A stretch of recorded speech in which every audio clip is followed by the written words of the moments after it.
Hello students, welcome to affairs cloud. My name is Vikas Rana. Students, हम best of the best current affairs provide करते हैं। आप हमारी application career cloud को जाके चेक कर सकते हैं, जहां पर आप इजीली आपको वेरियस कोर्सेज देखने को मिलेंगे, क्विजेज अटेम्प्ट करने को मिलेंगी, पीडीएफ्स मिलेंगी जो कि आपकी प्रिपरेशन में बहुत ज़्यादा हेल्प करने वाली हैं। हमारा जो सेशन है, हमारा जो कोर्सेज है, ये क्यों टॉप नॉच रहते हैं?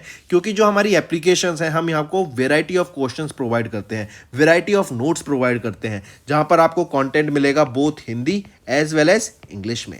आपको क्या करना है, हमारी एप्लीकेशन को डाउनलोड करना है गूगल ऐप स्टोर से, जो कि आप इजीली कैरियर्स क्लाउड के नाम से सर्च करके डाउनलोड कर सकते हैं। And once you have downloaded, आपको लॉगिन करना पड़ेगा with your Gmail ID. And login करने के बाद आपको हमारी जो भी कोर्सेज हैं वो यहाँ पर आपको सारे देखने को मिलेंगे। जो भी आपको क्विज अटेम्प्ट करनी है वो देखने को मिलेगी। आपको ई बुक्स मिलेंगी, यहाँ पर पाथ मिलेंगे आपको। एंड जैसे मैंने आपको बताया, हम डेली बेसिस पे, वीकली बेसिस पे और मंथली बेसिस पे करंट अफेयर्स अपलोड करते हैं, both in Hindi as well as English language. यहां पर आप देखेंगे जो डेली बेसिस पे आपको नोट्स प्रोवाइड किए जाएंगे, फिर आप यूट्यूब पे वीडियो देख सकते हैं, उसके बाद आप आके इस एप्लीकेशन पे क्विज अटेम्प्ट कर सकते हैं डेली बेसिस पे, जो कि बहुत ज़्यादा हेल्पफुल रहने वाले हैं। सिमिलरली वीकली बेसिस पे भी आप ये करेंगे, जो करंट अफेयर्स हैं उसकी आपको पीडीएफ मिलेगी एंड आप क्विज अटेम्प्ट कर सकते हैं वीकली बेसिस पे भी, जो कि आपकी प्रिपरेशन को एक स्टेप आगे लेके जाएगा। एंड फिर ऐसे ही जो मंथली बेसिस पे आपको 100 क्वेश्चंस की इंपॉर्टेंट पीडीएफ मिलेगी,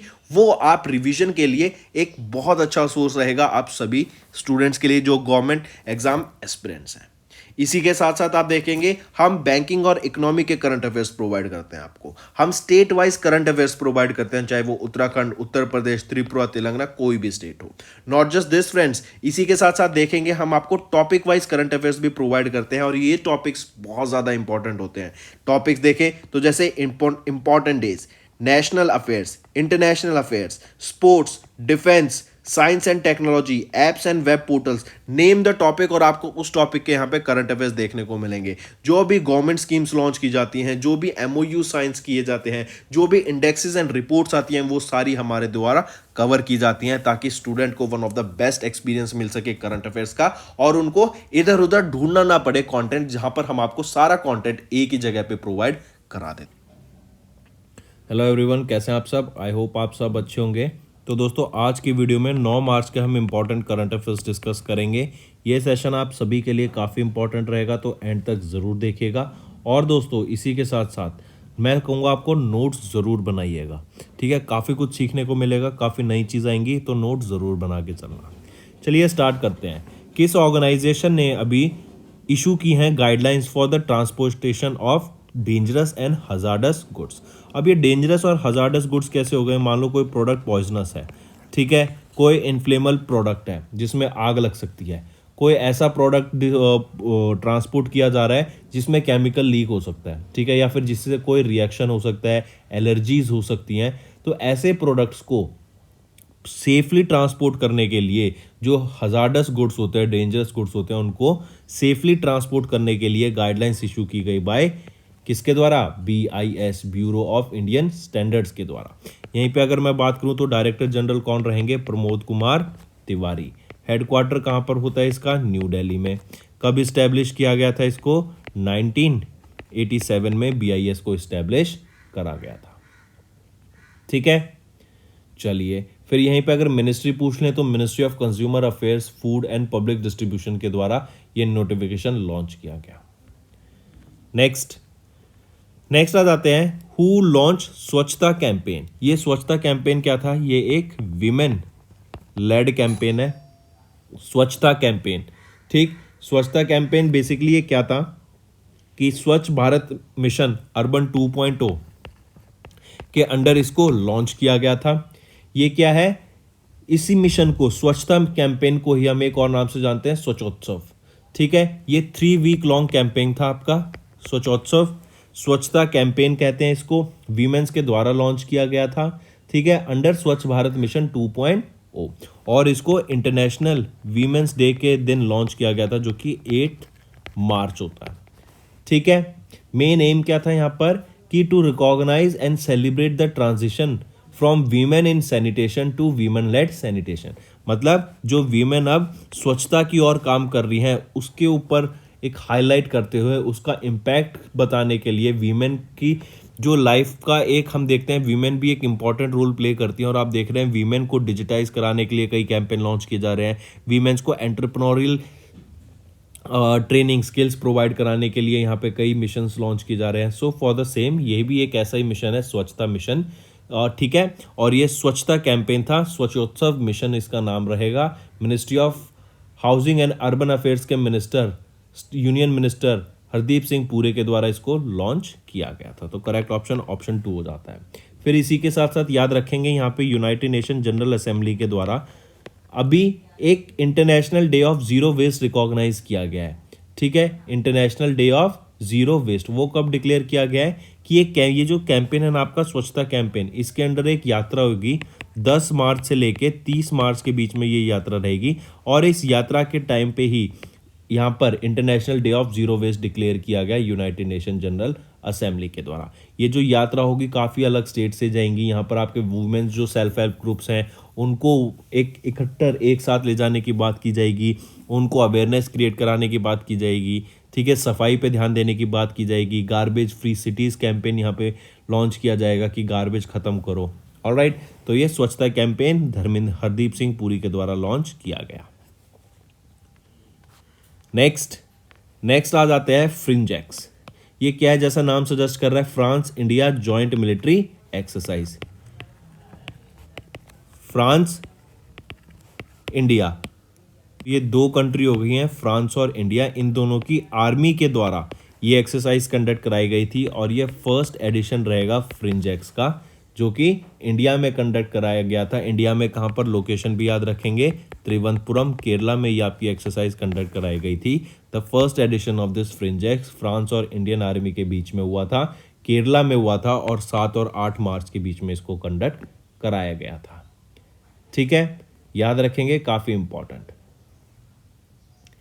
चलिए नेक्स्ट पे आते हैं, तो यहाँ पे सही ऑप्शन हो जाता है ऑप्शन 2 और इंडिया और फ्रांस के बीच में ही आपका इंटरनेशनल सोलर अलायंस आ जाता है, जो कि 2015 में लॉन्च किया गया था प्राइम मिनिस्टर नरेंद्र मोदी के द्वारा।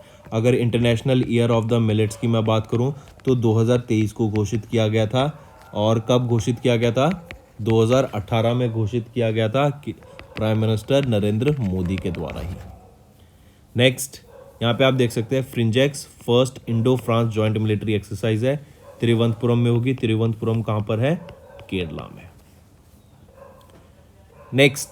नेक्स्ट है second edition of G20 GPFI meeting, यह भी कहाँ पर हुई थी, तो देखो second edition of the global partnership for financial inclusion की ये मीटिंग अभी हुई थी हैदराबाद तेलंगाना में। ये 2 डे लॉन्ग मीटिंग थी, 6 और 7 मार्च को ये हुई थी and it was headed by the GPFI cochair and India presidency, G20 India presidency, ठीक। अगर मैं G20 इंडिया प्रेसिडेंसी की बात करूं तो कब से कब तक, 1 दिसंबर 2022 से लेके 30 नवंबर 2023 तक ये आपकी प्रेसिडेंसी रहेगी इंडिया के पास। फिर इसी के साथ साथ आपको याद रखना है यहीं पर जो आपकी इंडिया एंड इटली, ये इंपॉर्टेंट रहेगा, याद रखना है। India and Italy they were declared as the new long term co chairs of GPFI, जिसकी अभी हमें सेकेंड मीटिंग देखने को मिली। और GPI क्या है, global partnership for financial inclusion, ठीक है। 3 साल के लिए इनको को चेयर्स अपॉइंट किया गया है और ये कमेंस करेंगे 2024 से, ठीक है। चलिए नेक्स्ट पे आते हैं। यहीं पे आप देख सकते हैं second G20 GPFI meeting Hyderabad Telangana में हुई 6 से 7 March. Moving on, ministry of power ने अभी मैंडेट कर दिया, ये एक अच्छी इन्फॉर्मेशन है, याद रखेंगे। जो भी आपके नए थर्मल प्लांट्स हैं जो कि कोल या लिग्नाइट पे वर्क कर रहे हैं, उनको गाइडलाइंस दे दी गई हैं मिनिस्ट्री ऑफ पावर के द्वारा कि 1 अप्रैल 2023 से जो भी कमेंस करेगा पावर प्लांट या फिर जो भी पावर प्लांट अभी यूज़ में आएगा, इंस्टॉल होगा या फिर वो अपना पावर कमेंस करेगा, तो उनको ऑलमोस्ट 40% अपनी पावर जो होगी ना वो रिन्यूएबल एनर्जी से जनरेट करनी है। अगर वो रिन्यूएबल एनर्जी से जनरेट नहीं कर रहे हैं 40%, तो 40% उनको रिन्यूएबल एनर्जी ही बाय करनी पड़ेगी, ग्रीन एनर्जी बाय करनी पड़ेगी फॉर द ऑपरेशंस। ठीक है, और ये स्टेप है टुवर्ड्स ग्रीन एनर्जी की तरफ बढ़ने का, कि जो नॉन रिन्यूएबल सोर्सेज है रिन्यूएबल सोर्सेज ऑफ एनर्जी पे जाने का, एंड जो नॉन रिन्यूएबल सोर्सेज है उनको एंड करना। कार्बन न्यूट्रल होने की यहाँ पे बात की गई, एक तरीके से देखें तो रिन्यूएबल एनर्जी पे शिफ्ट करने की यहाँ पे बात की गई। और ये गाइडलाइंस किसके द्वारा दी गई? मिनिस्ट्री ऑफ पावर के द्वारा बोला गया कि 40% जो एनर्जी चाहिएगी वो या तो रिन्यूएबल एनर्जी से जनरेट करो या फिर उसको ग्रीन एनर्जी परचेज करके यूज करा जाए। नेक्स्ट आ जाता है आपका फिर यूनिसेफ की एक रिपोर्ट आई on undernourished and overlooked malnutrition in mothers increase by 25% in the crisis hit countries. अब देखो माल न्यूट्रिशन क्या होता है? When a body is getting less amount of nutrition जो कि उसको डेली कंजप्शन के लिए चाहिए होता है। ठीक है, फिर हमने देखा कोविड आ गया था, तो 2020 से लेके 2022 के बीच में एक डाटा रिलीज किया गया कि जो वीमेन है ना, अगर मैं बोलूं 2020 में 5.5 मिलियन वीमेन माल न्यूट्रिश थी, वो डाटा बढ़ के 2022 में हो गया 6.9 मिलियन का। और यहाँ पे 25% का हमें जंप देखने को मिला है इन माल न्यूट्रिशन इन 2 सालों में। और वही डाटा यहाँ पे बताया गया है कि because of the crisis hit country जैसे साउथ सुडान, आपका चैड होगा, येमन होगा, सोमालिया, नाइजीरिया, अफगानिस्तान, यूथोपिया, ये कुछ कंट्रीज़ ऐसी हैं जहाँ पर आप देखेंगे जो वीमेन हैं, जो प्रेग्नेंट वीमेन हैं, उनमें माल न्यूट्रिशन बढ़ता हुआ दिखा है, क्योंकि वहाँ के लोगों को, वहाँ की क्राइसिस इतनी ज़्यादा बढ़ी हुई है, वहाँ पे गरीबी ही इतनी है, वहाँ पे जो प्रोडक्ट्स के प्राइसेस ही हैं वो इतने हैं, क्योंकि कोई एम्प्लॉयमेंट तो है नहीं, लोगों के पास काम करते नहीं हैं वहाँ पर लोग। ठीक है, अपॉर्चुनिटीज़ भी नहीं है, तो वहाँ पर काफ़ी ज़्यादा यहाँ पर हमें क्राइसिस देखने को मिलता है।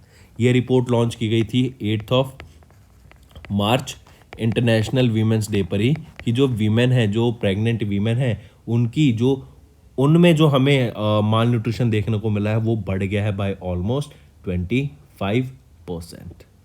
ठीक है, काफ़ी ज़्यादा। फिर अगर हम देखें अंडर न्यूट्रिशन एंड एनीमिया, यहाँ पर हमें देखने को मिलेगा 68%। फिर चाइल्ड अंडर न्यूट्रिशन की बात करें तो ये भी बहुत ज़्यादा बढ़ता हुआ हमें दिख रहा है, कि जो बच्चे जो पैदा होते हैं वो भी अंडर न्यूरिश्ड पैदा होते हैं, मतलब उनकी बॉडी में भी काफ़ी ज़्यादा न्यूट्रिशन की कमी रहती है। तो ये रिपोर्ट जो हमने डिस्कस किया किसके द्वारा रिलीज की गई थी? यूनिसेफ के। नेक्स्ट बात करते हैं कोटेक एएमसी। एएमसी होता है एसेट मैनेजमेंट कंपनी। तो कोटेक की एसेट मैनेजमेंट कंपनी ने लॉन्च किया digital campaign to promote digital literacy among women. ठीक है, और इसी के लिए याद रखेंगे जो कोटक महिंद्रा ने ये एसेट मैनेजमेंट कंपनी के द्वारा लॉन्च किया गया था ना, ये क्या था? वीमेंस को डिजिटल स्किल्स प्रोवाइड कराने के लिए, वीमेंस को डिजिटली अवेयरनेस क्रिएट कराने के लिए, और इसीलिए डिजिटल लिटरेसी के लिए अमंग वीमेन एक कैंपेन लॉन्च किया गया, और वो था digit all innovation and technology for gender equality. I repeat, digit all innovation and technology for gender equality. ये था to promote digital literacy among women, और इसी कैंपेन के लिए एक हैशटैग था, हैशटैग इंक्लूड फॉर ऑल। चलिए नेक्स्ट पे आते हैं। नेक्स्ट बात करते हैं अडानी ग्रुप की। अडानी पावर लिमिटेड, इन्होंने अमालगेट कर लिया है 6 सब्सिडरीज को। ये सब सब्सिडरी देखें तो Adani power Maharashtra, Adani power Rajasthan, UDP power corporation, Raipur anagen limited, Raigarh energy generation, Adani power, ये सब एक दूसरे से अब अमालगेट हो गई हैं। ठीक है, 6 सब्सिडरीज को अमालगेट किया गया, याद रखेंगे। और आप देखेंगे पिछले 1-2 हफ्ते से अडानी के शेयर्स में राइज हमें देखने को मिला है। चलिए नेक्स्ट पे आते हैं। First cohort of Google for startup accelerator for Indian female founders concludes. अभी रिसेंटली क्वेश्चन ऐसा पूछा जाएगा कि first edition of Indian women founders, जो गूगल एक्सेलरेटर प्रोग्राम था फॉर इंडियन वीमेन फाउंडर्स, किसके द्वारा लॉन्च किया गया था? गूगल के द्वारा लॉन्च किया गया था। ठीक है, तो याद रखेंगे startup accelerator programme for Indian women founders, ये एक 3 मंथ लॉन्ग आपका प्रोग्राम था। 2022 में था। ये किसके द्वारा लॉन्च किया गया था? गूगल के द्वारा इसको लॉन्च किया गया था, और वो अभी उन्होंने ख़त्म कर दिया, मतलब उनको एंड पे ला दिया है। ठीक है, ये 3 मंथ प्रोग्राम जिसमें इंक्लूड किया गया curriculum, engagement opportunities that address the issue such as network access, capital, hiring challenges and mentorship. और Paul Ravichandran, he is the programme manager of this Google for startup accelerator India. Next बात करते हैं awards and recognition की। अभी recently 8th edition of national photography award हुआ दिल्ली में, और हमारे minister of state doctor L Murugan, इनके द्वारा प्रेजेंट किया गया 8th नेशनल फोटोग्राफी अवार्ड्स को न्यू दिल्ली में। ठीक, यहीं पे अगर मैं बात करूं डॉक्टर एल मुरुगन की, ये हमारे union minister of state for information and broadcasting रहेंगे। इन्होंने 8th एडिशन के नेशनल फोटोग्राफी अवार्ड से सम्मानित किया गया लोगों को, और कहाँ पे किया गया? इन न्यू दिल्ली। 13 इंडिविजुअल्स को यहाँ पे इन अवार्ड से रिकॉग्नाइज किया गया है। ठीक, फिर यहीं पे याद रखेंगे, अगर मैं बात करूँ ये तो था 8th एडिशन। अगर मैं 7th national photography award ceremony की बात करूँ तो ये 2019 में हुई थी, और उसकी तब थीम थी प्रोफेशनल कैटेगरी के लिए लाइफ एंड वाटर, और एमेचर कैटेगरी के लिए कल्चर हेरिटेज ऑफ इंडिया। चलिए, तो याद रखेंगे 8th एडिशन हुआ था नेशनल फोटोग्राफी अवार्ड्स के न्यू दिल्ली में। मूविंग ऑन, फिर बात करते हैं, ये काफ़ी इंपॉर्टेंट रहेगा, प्रिट्जर प्राइज। प्रिट्जर प्राइज किस फील्ड में दिया जाता है? आर्किटेक्चर की फील्ड में दिया जाता है। तो याद रखेंगे ब्रिटिश आर्किटेक्ट डेविड चिपरफील्ड को अभी प्रिट्जर प्राइज से सम्मानित किया गया 2023 के लिए, और ये 52nd रेसिपिटेंट बन गए हैं प्रिट्जर प्राइज के। काफ़ी important, I repeat, Pritzker prize से किनको सम्मानित किया गया? डेविड चिपरफील्ड को। ये ब्रिटिश आर्किटेक्ट है। आपका प्रिट्जर प्राइज किस फील्ड में दिया जाता है? आर्किटेक्चर की फील्ड में दिया जाता है, और अभी 2023 में 52nd प्रिट्जर प्राइज विनर कौन बन गए हैं? David Chipperfield. ठीक है, चलिए नेक्स्ट, अगर मैं बात करूं फर्स्ट इंडियन जिनको प्रिट्जर प्राइज से सम्मानित किया गया था, वो कौन था? बालकृष्णन दोषी। ऑलराइट, बालकृष्ण दोषी ये पहले इंडियन आर्किटेक्ट थे जिनको, या पहले इंडियन थे जिनको। नेक्स्ट है, which is the best and cleanest airport in the Asia Pacific region. अभी रिसेंटली याद रखेंगे एयरपोर्ट काउंसिल इंटरनेशनल के द्वारा भी डाटा रिलीज किया गया, जो कि 2022 का एयरपोर्ट सर्विस क्वालिटी अवार्ड्स के ऊपर था। ठीक है, इसमें बताएगा कि कौन से जो एयरपोर्ट है वो world wide better customer experience provide करते हैं, वहाँ पे क्लीनिनेस ज़्यादा है, वहाँ पे जो कस्टमर्स को सर्विस प्रोवाइड की जाती है वो बेटर सर्विस प्रोवाइड की जाती है। तो वो कौन सा एयरपोर्ट आता है एशिया पैसिफिक रीजन में जो कि बेस्ट एंड क्लीनेस्ट एयरपोर्ट रहा है? वो है दिल्ली इंटरनेशनल एयरपोर्ट, और वो है इंदिरा गांधी इंटरनेशनल एयरपोर्ट। तो ऑप्शन 1 करेक्ट हो जाता है आपका कि दिल्ली का Indira Gandhi International Airport has been recognised as the best airport for customer experience world wide. और अगर बात करूँ तो एयरपोर्ट सर्विस क्वालिटी के हिसाब से by ACI Airport Council International के द्वारा जो बेस्ट एयरपोर्ट सेलेक्ट किया गया है एशिया पैसिफिक रीजन के लिए एज पर ACI, वो कौन सा एयरपोर्ट रहेगा? Indira Gandhi International airport. ठीक है, the airport has also won the 2022 ASQ airports ASQ होता है airport service quality award under the cleanest airport in the Asia specific और एशिया पैसिफिक रीजन। ठीक है, फिर अगर मैं छत्रपति शिवाजी महाराज इंटरनेशनल एयरपोर्ट की बात करूं जो कि मुंबई एयरपोर्ट हो जाता है, it has also won the award under the best airport size and region over 40 million passengers per year category में। ठीक है, चलिए नेक्स्ट पे आते हैं। नेक्स्ट हम बात करते हैं मनिक साहा। इनको अभी नया और सेकंड टर्म का चीफ मिनिस्टर अपॉइंट किया गया है त्रिपुरा में, मतलब ही is the second term chief minister of Manipura, और ये कौन है? मानिक साहा। ठीक है, याद रखेंगे मानिक साहा सेकंड टर्म के चीफ मिनिस्टर बने हैं त्रिपुरा के। और इनको ओथ कौन दिलाता है? गवर्नर दिलाएगा चीफ मिनिस्टर को ओथ। गवर्नर की अपॉइंटमेंट कौन करता है? गवर्नर की अपॉइंटमेंट की जाती है प्रेसिडेंट के द्वारा। ठीक है, चलिए नेक्स्ट पे आते हैं। Sheikh Mohammed bin Abdul Rahman Al थानी ये नए प्राइम मिनिस्टर बन गए हैं कतर के। इंपॉर्टेंट, याद रखेंगे who has been appointed as the new prime minister of Qatar. Sheikh Mohammed bin Abdul Rahman Al Thani को नया प्राइम मिनिस्टर बनाया गया है कतर का। और याद रखेंगे कतर में ही आपके फीफा वर्ल्ड कप हुआ था, और कौन जीता था यहाँ पर? अर्जेंटीना जीता था। यहीं पे अगर मैं बात करूँ क्लब फीफा वर्ल्ड कप की, तो इसमें कौन जीता? तो रियल मैड्रिड यहाँ पर आपका जीता है। नेक्स्ट आ जाते हैं ग्रुप कैप्टन शैलिजा धामी। ये वो पहली इंडियन एयरफोर्स वीमेन ऑफिसर बन गई हैं जिनको अभी जिनको हेड बनाया गया है कॉम्बैट यूनिट का। ठीक है, कॉम्बैट यूनिट का हेड बनाया गया है, head of the front line unit. किनको? ये पहली वीमेन ऑफिसर बनी है in the all the 3 forces, चाहे वो आपका एयरफोर्स हो, चाहे वो आपका आर्मी हो, चाहे वो नेवी हो। तो she will be the first Indian, और she will be the first women in all the 3 forces to command a front line unit या कॉम्बैट यूनिट। ये कहाँ से बिलोंग करती हैं? तो ये लुधियाना पंजाब से बिलोंग करती हैं, और ये एक मिसाइल यूनिट को ही कमांड करेंगे near India Pakistan border in Punjab only. ये जो मिसाइल यूनिट को हेड करेंगी, जो कमांड करेंगी, वो एक सरफेस टू एयर मिसाइल रहेगी, ठीक है। और ये पहली वीमेन बन गई हैं जो कि हेड करेंगी किसी भी कमांड यूनिट को। इन्होंने इंडियन एयरफोर्स को ज्वाइन किया था 2003 में एज द हेलीकॉप्टर पायलट, और इन्होंने 2800 से भी ज़्यादा आर का फ्लाइट टाइम ये दे चुकी हैं इन हेलीकॉप्टर में। चलिए नेक्स्ट आ जाता है। अभी रिसेंटली एक कंट्रोल्ड री एंट्री की गई है of entry experiment of the MT1 satellite. MT1 satellite की एक controlled re entry experiment conduct कराया गया इसरो के द्वारा, जो कि एक सक्सेसफुल आपका टेस्ट था। और इस टेस्ट के द्वारा जो ये MT1 सैटेलाइट को वापस अर्थ में लाया गया, इसकी री एंट्री की गई है। ये कहाँ पे लैंड किया गया? इन द पैसिफिक, ठीक है। पैसिफिक रीजन में इसको लैंड कराया गया है इन द पैसिफिक ओशन।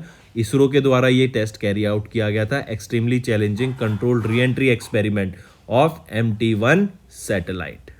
अगर मैं इसरो के द्वारा बात करूँ, इसरो के चेयरमैन कौन रहेंगे? एस सोमनाथ। बेंगलोर कर्नाटका में हेडक्वार्टर रहेगा और 1969 में इसको इस्टेब्लिश करा गया था। नेक्स्ट आ जाता है इंटरनेशनल वीमेंस डे। कब ऑब्जर्व किया जाता है? 8 मार्च को हम ऑब्जर्व करते हैं इंटरनेशनल वीमेंस डे।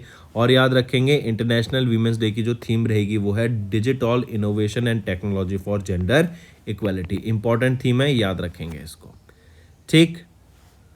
चलिए नेक्स्ट पे आते हैं। फिर नेक्स्ट बात करते हैं जन औषधि दिवस। जन औषधि दिवस 7 मार्च को ऑब्जर्व किया जाता है। और यहीं पे पूछ लूँ मैं, जन औषधि दिवस वीक कब ऑब्जर्व किया जाता है? तो 1 से लेके 7 मार्च के बीच में ये वीक ऑब्जर्व किया जाता है। जन औषधि दिवस को ही हम जेनेरिक मेडिसिन डे के नाम से भी जाना जाता है, ठीक है। काफ़ी इंपॉर्टेंट, याद रखेंगे। और ये जो आपका हम जन औषधि दिवस ऑब्जर्व करते हैं, it creates awareness about the importance of generic medicine and it also highlights the benefits of प्रधानमंत्री भारतीय जन औषधि परियोजना,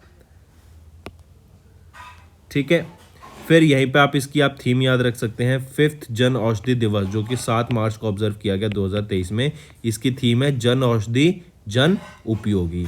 और यहीं पर आपको जो इस थीम जो स्लोगन याद रखना है जन औषधि दिवस का, वो क्या है? सस्ता भी अच्छा भी, सस्ती भी और अच्छी भी। ये आपकी क्या रहेगा? स्लोगन रहेगा जन औषधि दिवस का, ठीक है। और इसकी थीम क्या थी? जन औषधि जन उपयोगी। ये 5th एडिशन था जो कि 2023 में ऑब्जर्व किया गया। यहीं पे वीक पूछा जाए तो क्या होगा? 1 to 7 मार्च ये वीक ऑब्जर्व किया जाता है।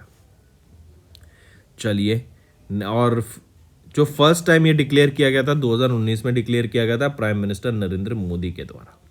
नेक्स्ट हमने बात की थी यूपी ग्लोबल इन्वेस्टर समिट की। तो इसमें क्या था कि काफ़ी सारे MOU साइन किए गए थे और एक हैवी अमाउंट का इन्वेस्टमेंट अट्रैक्ट किया गया था यूपी में डेवलपमेंट के लिए। तो सिमिलरली अभी आंध्र प्रदेश में आप देखेंगे ग्लोबल इन्वेस्टर समिट हुई, 352 MOUs यहाँ पे साइन किए गए। और ये जो MOU साइन किए गए हैं they are worth 13,05,000 crore rupees के करीब ये आपके total investment Andhra Pradesh state government ने देखी। और यहीं पे अगर हम देखें तो एनर्जी सेक्टर, आपका डिपार्टमेंट ऑफ एग्रीकल्चर मतलब एग्रीकल्चर सेक्टर, फिर इंफॉर्मेशन एंड टेक्नोलॉजी सेक्टर, इन सभी सेक्टर में यहाँ पे एनर्जी जनरेशन, इन सभी सेक्टर में आप देखेंगे यहाँ पर आंध्र प्रदेश के द्वारा इन्वेस्टमेंट अट्रैक्ट करी गई है, ठीक है। इवन आप देखेंगे in order to explore possible collaboration with Andhra Pradesh, 4 country जैसे UAE, Netherland, Vietnam and Australia, इनके द्वारा भी यहाँ पे बात चल रही है ताकि इवन मोर यहाँ पे इन्वेस्टमेंट देखी जा सके। रिलायंस ने एक MOU साइन किया 50,000 करोड़ के लिए, ठीक है। तो काफ़ी यहाँ पे MOU साइन किए हमने देखे गए जहाँ पे इन्वेस्टमेंट मिलेगी आंध्र प्रदेश को और यहाँ पे काफ़ी ज़्यादा डेवलपमेंट का काम होगा। तो दोस्तों ये था हमारा आज का सेशन। अब आ जाते हैं क्विक रिवीजन पे। BIS ने इशू की guidelines for transportation of dangerous hazardous goods. Union minister Hardeep Singh Puri ने लॉन्च किया स्वच्छोत्सव, एक वीमेन लैंड स्वच्छता कैंपेन। फिर फ्रिंजेक्स, ये first Indo France joint military exercise है जो त्रिवंतपुरम में हुई। सेकेंड G20 GPFI मीटिंग कहाँ पे हुई? हैदराबाद तेलंगाना में 6 से 7 मार्च के बीच। मिनिस्ट्री ऑफ पावर ने मैंडेट किया 40% RPO for new coal lignite based thermal power plants. UNICEF की रिपोर्ट थी कि जो अंडर न्यूरिश्ड एंड ओवरलुक्ड बच्चे हैं, जो मदर्स हैं, और जो मदर्स आप देखेंगे प्रेग्नेंट मदर्स हैं, उनमें जो माल न्यूट्रिशन हमने देखा कि वो 25% से बढ़ गया in the crisis hit countries. Kotak AMC ने लॉन्च किया digital campaign to promote digital literacy among women. Adani power limited ने अमालगेट किया 6 सब्सिडरीज कंपनीज को। First cohort of Google for startup accelerator for Indian female founders concluded. फिर आ जाते हैं union minister of state doctor L Murugan, इन्होंने present किया 8th national photography awards को दिल्ली में। British architect sir David Allen Chipperfield, इन्होंने जीता प्रिट्जर आर्किटेक्चर प्राइज 2023 को। Delhi airport named as one of the best and cleanest airports in Asia Pacific 2022 के data के हिसाब से। मानिक शाह, इनको बनाया गया सेकेंड टर्म का chief minister of Tripura. Sheikh Mohammed bin Abdul Rahman Al Thani, इनको चीफ प्राइम मिनिस्टर बनाया गया है कतर का। ग्रुप कैप्टन शैलिजा धामी, ये पहली इंडियन एयरफोर्स वीमेन ऑफिसर बन गई हैं to head a combat unit. Punjab से बिलोंग करती है और पंजाब में ही इस कॉम्बैट यूनिट को ये हेड करेंगी। इसरो ने सक्सेसफुली कैरी आउट किया re entry of the experiment of MT1 satellite. International women's day 8 मार्च को ऑब्जर्व किया जाता है। जन औषधि दिवस 7 मार्च को ऑब्जर्व किया जाता है और जन औषधि दिवस वीक की बात करें तो 1 से 7 मार्च के बीच में ऑब्जर्व किया जाता है। Andhra Pradesh global investor summit अभी हुई with 352 MOUs worth 13,05,000 crore rupees की इन्वेस्टमेंट यहाँ अट्रैक्ट करी। तो दोस्तों ये तो थे हमारे आज के करंट अफेयर जो हमने रिवाइज भी कर लिए। अब आ जाते हैं एक्स्ट्रा कुछ रिवीजन पर।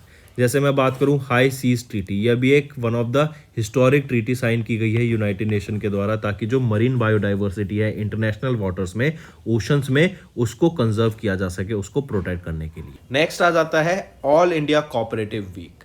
14 नवंबर से लेके 20 नवंबर के बीच में all India cooperative week observe किया जाता है। फिर आ जाता है कि ये इंपॉर्टेंट डे रहेगा, इसको ज़रूर मार्क कीजिएगा। ये है आपका इंटरनेशनल स्टूडेंट्स डे।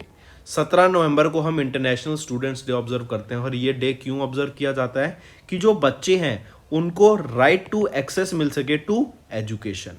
ठीक है, हर बच्चे को एजुकेशन का अधिकार है और एजुकेशन एक ऐसी चीज़ है कि अगर बच्चों को राइट अमाउंट में दी जाए, उनको जो देनी चाहिए, तो वो अपने एक फ्यूचर को बेटर बना सकते हैं। नेक्स्ट हम बात करेंगे ITTFs की एथलीट कमीशन में अभी कौन इंक्लूड करे गए हैं और वो पहले इंडियन बने हैं to be elected into the ITTFs athletes commission. वो रहेंगे शरत कमल। इंपॉर्टेंट है, मार्क करेंगे। शरत कमल बने हैं ITTFs, वो पहले इंडियन बने हैं जिनको इलेक्ट किया गया ITTFs एथलीट्स कमीशन में। नेक्स्ट आ जाते हैं Maharashtra to get $400 million loan, $400 million का इनको लोन मिलेगा। एशियन डेवलपमेंट बैंक इनको ये लोन देगा, किस लिए? 5,000 इलेक्ट्रिक व्हीकल्स को डेवलप करने के लिए। I repeat, Maharashtra 400 million dollar का लोन प्रोवाइड करेगा। महाराष्ट्र को Asian development bank 400 million dollar का लोन प्रोवाइड करेगा फॉर 5,000 इलेक्ट्रिक बसेस। ठीक है, और ये इलेक्ट्रिक बसेस कहाँ पे जाएंगी? आपकी महाराष्ट्र में रन होंगी।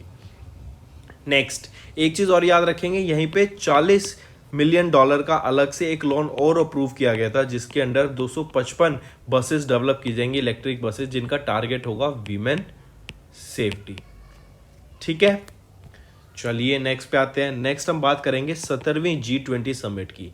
प्राइम मिनिस्टर नरेंद्र मोदी ने विजिट किया ये जो 3 डे लॉन्ग समिट थी 14 से 16 नवंबर के बीच में, जो कि बाली इंडोनेशिया में हुई थी। और हम जानते हैं G20 की समिट की जो प्रेसिडेंसी अभी किसके पास है? वो इंडोनेशिया के पास है। लेकिन अब जो साल आएगा, जो कि 1 दिसंबर से लेके 2022 से लेके 30 नवंबर 2023 तक जिसके पास प्रेसिडेंसी रहेगी G20 की, वो कौन है? हमारा इंडिया। फिर ये तो थी 17वीं एडिशन G20 समिट की। अगर आपसे पूछा जाए अब कि 18वीं समिट कहाँ होगी G20 की, तो वो न्यू दिल्ली में होगी। कब होगी? सितंबर मंथ में होगी, 2023 में होगी। और उसके लिए एक थीम भी लॉन्च की कर दी गई है, वासुदेवम कुटुंबकम। चलिए नेक्स्ट पे आते हैं। नेक्स्ट हम बात करेंगे, तमिलनाडु ने इंट्रोड्यूस किया इंडिया का पहला एलिफेंट डेथ ऑडिट फ्रेमवर्क। कि एलिफेंट्स की डेथ हो रही है तो किस वजह से हो रही है, अगर वो डेथ हो रही है तो उसका रीज़न क्या है, उसको सॉल्यूशन क्या कर सकते हैं उस डेथ को अवॉइड करने के लिए। ठीक है, बेसिकली एलिफेंट्स को प्रिजर्व करने के लिए कि अननेचुरल डेथ ना हो, इसीलिए ये एक elephant death audit framework launch किया गया। एक और चीज़ याद रखेंगे, एलिफेंट से रिलेटेड ही एक और स्कीम लॉन्च की गई थी कि अगर आप एलिफेंट को अडॉप्ट करते हैं तो आपको टैक्स का रिडक्शन भी मिलेगा, टैक्स में रिबेट मिलेगी अगर किसी आप एलिफेंट को अडॉप्ट कर लेते हैं। चलिए नेक्स्ट, नेशनल प्रेस डे कब ऑब्जर्व करते हैं हम? नेशनल प्रेस डे को 16 नवंबर को हम नेशनल प्रेस डे ऑब्जर्व करते हैं। नेक्स्ट आ जाता है आर्टेमिस 1। ये याद रखेंगे, आर्टेमिस 1 मिशन है, ये रॉकेट था एक जो कि लॉन्च किया गया नासा के द्वारा। कहाँ पर लॉन्च किया गया? मून पर इसको लॉन्च किया गया था। और अगर मैं आर्टेमिस 2 की बात करूं, न्यूज़ है कि आर्टेमिस 2 आपके ह्यूमंस को भी नेक्स्ट टाइम लेके जाएगा आर्टेमिस 2 मिशन। ठीक, काफ़ी इंपॉर्टेंट, याद रखेंगे। इसी के साथ साथ इसरो की भी एक और न्यूज़ याद रखेंगे। इसरो ने अभी एक डिसीजन लिया, उन्होंने बताया कि हम इंटरनेशनल स्पेस स्टेशन डेवलप कर देंगे बाय द ईयर 2030, अपना खुद का इंटरनेशनल स्पेस। फिर बीबीसी के द्वारा अभी Indian weight lifter Mirabai Chanu को ऑनर किया गया है Indian sports women of the year award से।